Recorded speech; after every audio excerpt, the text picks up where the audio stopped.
Hello everyone, I am Tom and welcome to Learning English Easy channel. It's really nice to have you here with us today.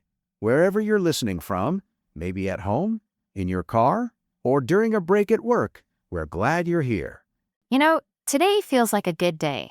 There's a cup of tea on the table, the sun is coming through the window, and there's a quiet moment to talk together. Sometimes those simple things already make the day feel better. But this morning, something was on my mind.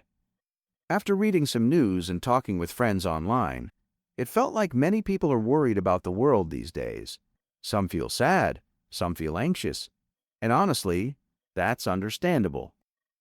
When you see difficult news again and again, your heart can start to feel a little heavy. It's almost like carrying a backpack full of stones. You don't notice it at first, but after a while it becomes exhausting. A couple of days ago, something small happened that reminded me of this feeling. I was walking to the supermarket on a cloudy afternoon. The sky was gray and the streets were quiet. On the way, I saw an elderly neighbor sitting on her porch just looking at her garden. Usually she's cheerful and loves talking about her flowers. But that day something seemed different. When I said hello and asked how she was doing, she looked up with tears in her eyes. She told me she had been watching the news all morning and it made her afraid. She said the world felt different now, almost like the world she knew had disappeared. So I sat down and talked with her for a while. Nothing dramatic, just a simple conversation. But sometimes that's exactly what people need. After a moment, I pointed to her garden and said, "Look at your flowers. The world may feel messy right now, but those flowers are still growing. The sun still rises every day, and we're still here to care about each other." We talked for maybe half an hour. And you know what? By the end of the conversation, she was smiling again. Not because the world suddenly changed, but because she remembered that good things still exist. Moments like that remind us of something important. We don't have to fix the entire world. Sometimes helping one person is already enough. Actually, something funny happened to me this week too. It was raining heavily one afternoon. I was walking through a park trying to reach my car, and of course, I didn't have an umbrella. Within minutes, I was completely soaked. At first, I felt annoyed. You know those moments when everything feels like it's going wrong. The weather is bad, the news is stressful, and now you're standing in the rain. But then I noticed a little boy nearby. Instead of running away from the rain, he was jumping in a huge puddle, splash after splash. He was laughing so loudly that everyone around him noticed. His mother was standing nearby, laughing too. For a second, I just stopped and watched. The rain was exactly the same for both of us, but somehow he was having the best time of his life, while I was busy being frustrated. And that's when the thought hit me. Sometimes we're so focused on the storm that we forget we can still enjoy the moment. There's another small thing that happened this morning.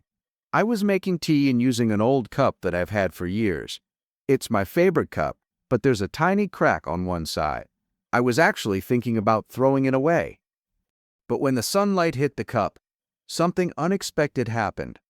The light passed through that small crack and created a tiny rainbow on the kitchen table. It was such a simple moment, but it made me pause. Maybe life is a bit like that cup. Sometimes things are cracked or imperfect, but light can still pass through those broken places and create something beautiful. And honestly, that thought changed my mood for the entire morning. Another thing many people feel these days is helplessness. When we see big problems in the world, it's easy to think, I'm just one person. What can I possibly do? But maybe the answer is simpler than we think. We can be kind to people around us. We can listen when someone needs to talk. We can choose patience instead of anger in small, everyday moments. Those small choices matter more than we realize. Just yesterday, there was a small misunderstanding in a conversation with a family member. For a moment, it was tempting to respond with irritation. But then there was a pause, and a different thought appeared. The world already has enough conflict. Do we really need more of it in our own homes? So, instead of reacting with anger, the conversation slowed down. We talked things through, and the tension disappeared almost immediately. It was a tiny victory, but it felt surprisingly good. Maybe peace doesn't always start with huge global changes. Maybe it starts with small decisions in everyday life. And when you think about the future, Yes, it can feel uncertain. None of us really knows what tomorrow will bring. But sometimes it helps to imagine it differently, like a child walking in the dark while holding a parent's hand. The child might feel nervous because the path is unclear, but the parent already knows the way. In moments like that, the most important thing is simply not letting go. After talking about all these things today, something feels lighter. Just sharing thoughts and stories can make heavy feelings shrink a little.